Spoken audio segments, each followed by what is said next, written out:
Hello, Africa. Growing up in Egypt, my grandma taught me how to use natural oils to care for my skin and for my hair. But over time, imported products took over, promising luxury and perfection, but leaving millions of women, including me, with dry, sensitive, and damaged skin. As a pharmacist, I learned that 65% of the ingredients within these products are harmful. I wanted to return to nature, but I needed ready-made, convenient, and effective solutions. And there weren't many. That's why I founded Joviality. We combine science and nature to create safe, effective, all-natural beauty products to empower women to nurture their natural beauty. And the best part is, 80% of our ingredients are sourced from Africa. Our beauty care products give healthier nails, fuller and thicker lashes with the power of Egyptian oils like castor, jojoba, and olive oil. Our skincare ranges from deeply hydrating body butters with shea butter from Ghana to fast-absorbing dry oils with Moroccan argan oil. And our different hair care lines are catered for diverse hair needs, like curl definition lines with avocado oil from South Africa. And we built our online stores and a chain of retail stores to be in direct connection with our customers, guiding them to products suitable to their needs while celebrating natural beauty in all its forms.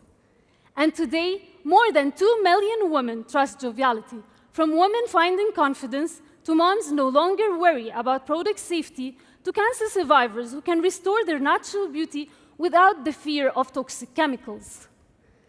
And it's more than just beauty. Africa exports its natural resources only to import them back at higher prices as finished cosmetics. By sourcing and manufacturing locally, we are keeping the entire value chain within the continent, supporting local farmers and strengthening the economy.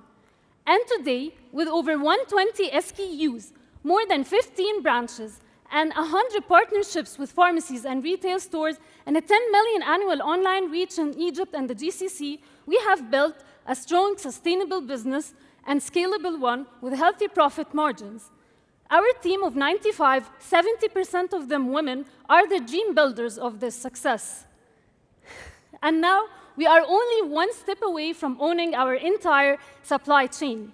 Our production is being outsourced, leading to limiting our innovations and to delays. So we bought our own factory, and with the ABH prize, we will bring it to full operation, create new innovations, cater to more women in Africa, and enter new markets, increasing intra-African trade. So join our legacy of proving that African innovation can lead the global beauty industry. Thank you.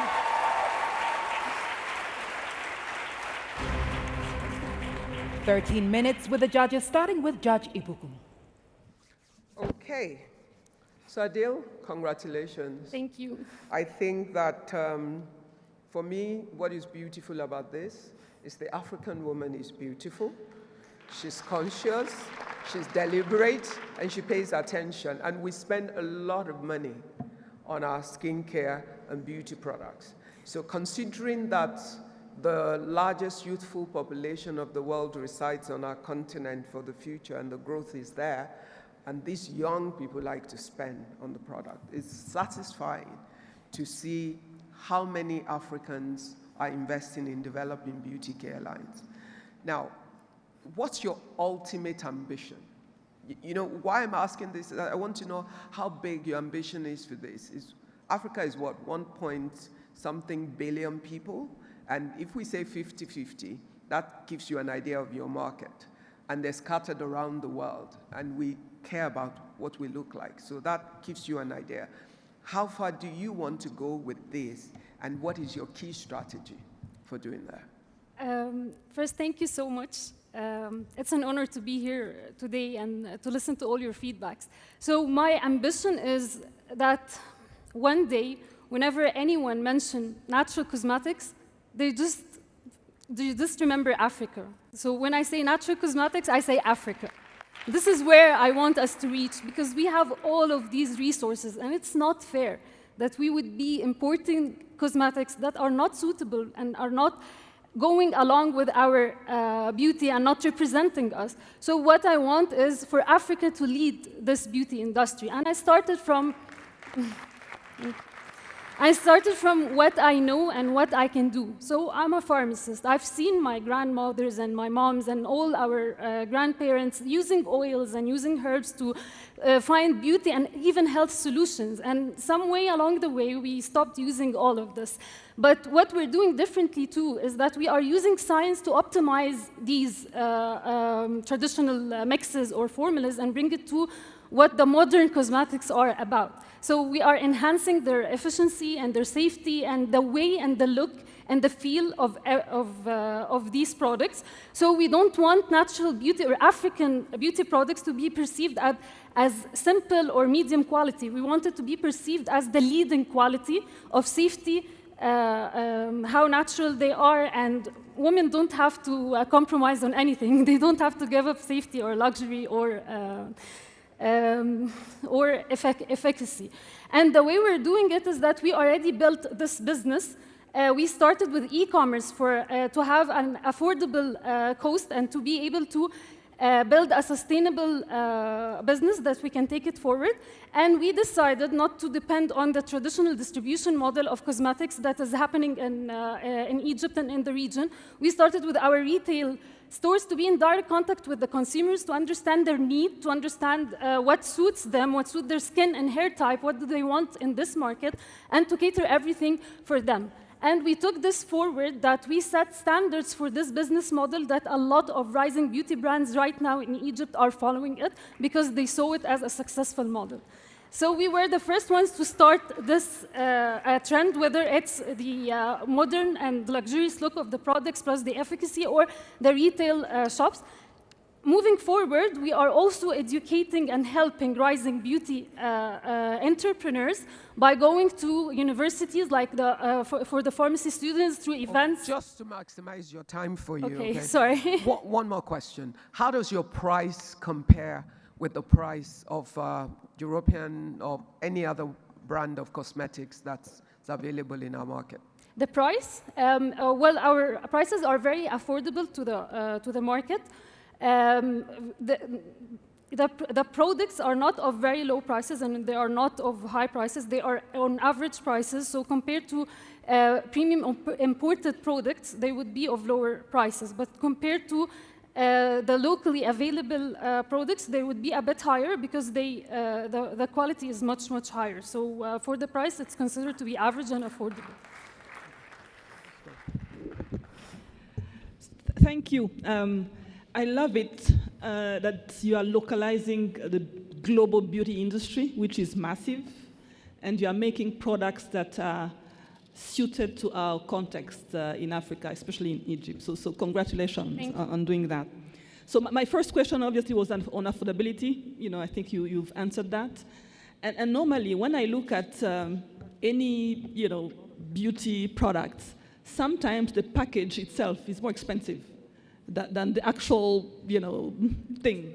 So I want to ask you, have you thought about having also affordable but still pretty packaging so that it can further reduce the price of your products? Because I think it's a big market, but you need to get to the right price point. So that was my first question.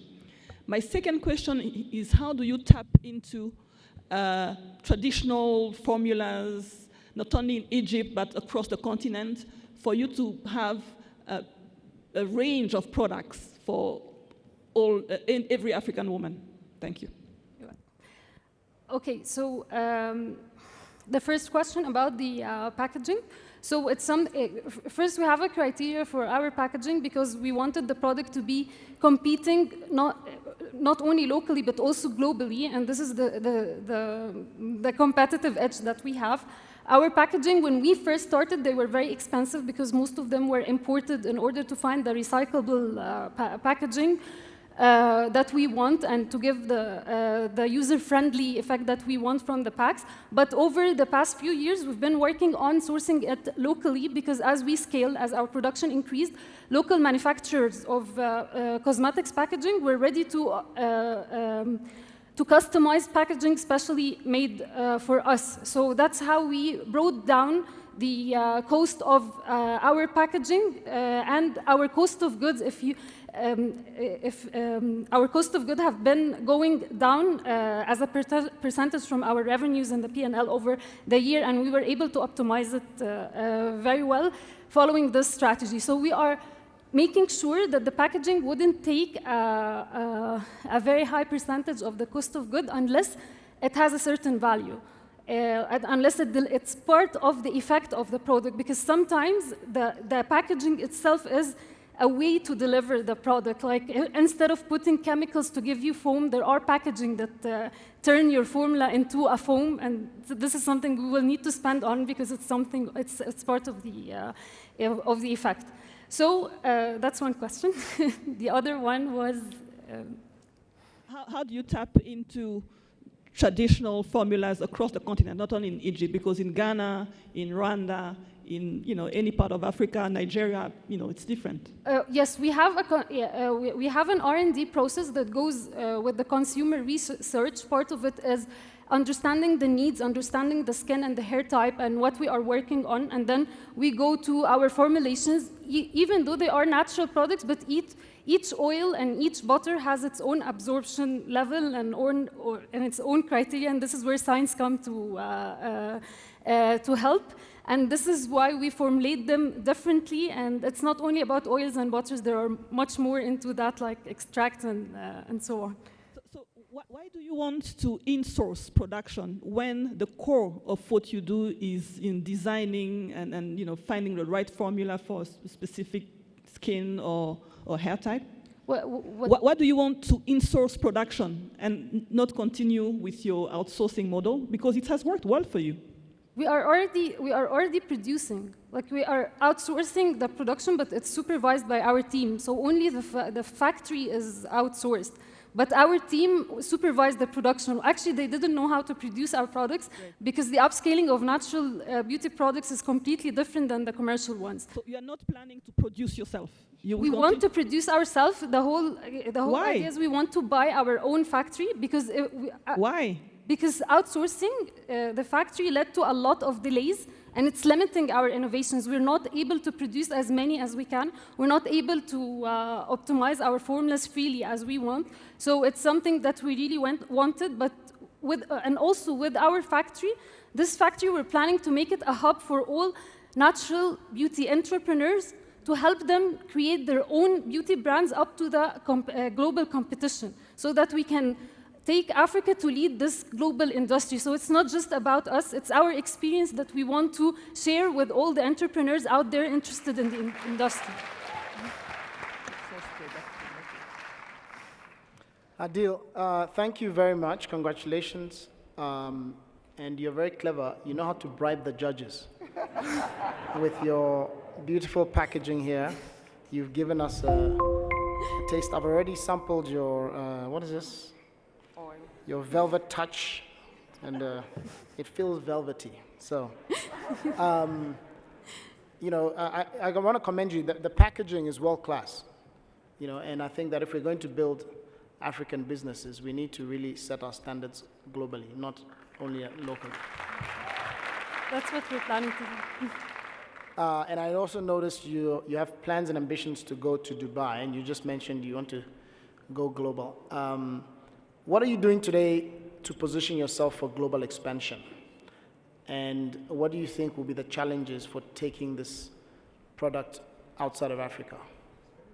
Okay, so we have put this in mind since day one we worked on our products. So we benchmarked against the most premium brands in the market. So that's why we cared about every little detail in the product, because we believe that in Africa, we deserve the most premium product. So it's catered to be of world class for African people and for everyone around the globe. So moving forward, each market that we will enter, we study it, we understand the gaps and the needs in the market to be able to enter with the right product and to compete in that market. We already started in Dubai. We registered our company there, and we registered all the products within the Ministry of Health. So right now we are operating there, starting with e-commerce, and we're planning to open our branches very soon. And we already studied the market, and the products that we are entering the market with are up to the competition. But how will you stand out against L'Oreal and Body Shop and all of these much more established global brands? But there are not natural beauty products that are using natural resources from Africa. So actually, there is an increased awareness. There is an increased awareness among all women across the world, and it's increasing very heavily towards the danger of the harmful materials within these products. And everyone... Just 1 second. The question I'd like to ask on the back of Fred's question is, how will you stand out amongst all the other natural products across Africa? Because every country has, the market is so fragmented right now, there's so many of them. How do you stand out among the natural products? African companies with natural production. In Africa or? In Africa. In Africa. Yes. We are already doing this. In Egypt, we are already leading the market with the products that are filling the gaps that are there.